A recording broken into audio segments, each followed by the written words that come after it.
আসসালামু আলাইকুম। আশা করি সবাই ভালো আছেন।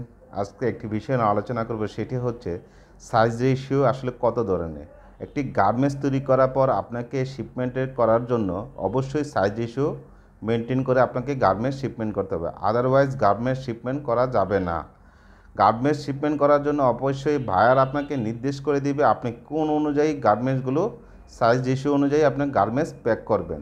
আসলে সাইজ রেশিও হচ্ছে তিন ধরনের। একটা হচ্ছে সলিড কালার সলিড সাইজ, আরেকটা হচ্ছে সলিড কালার অ্যাসোড সাইজ, আরেকটা হলো অ্যাসোড কালার অ্যাসোড সাইজ।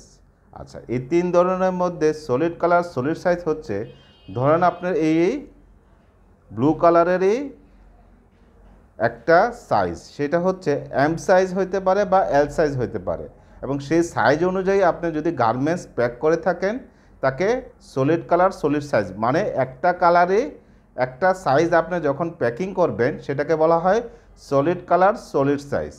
আরেকটা হলো এই ব্লু কালারের যদি আপনার একটা কালারেরই বিভিন্ন সাইজ, যেমন এই ব্লু কালারে এস এম এল এগুলো বিভিন্ন সাইজের গার্মেন্টস প্যাক করে থাকেন, সেক্ষেত্রে সলিড কালার অ্যাসোড সাইজ প্যাকিং হবে।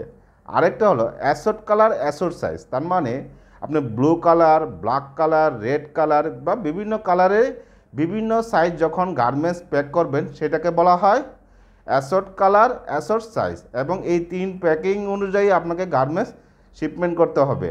বেশিরভাগ ক্ষেত্রে দেখা যাচ্ছে যে সলিড কালার অ্যাসোড সাইজ এই কালারটা ভাইয়ারা বেশিরভাগ চয়েস করে থাকে, সেটা হচ্ছে একই কালারের বিভিন্ন সাইজ সেই অনুযায়ী আপনাকে গার্মেন্টসগুলো প্যাক করে, এবং বায়ার এটাকেই বেশি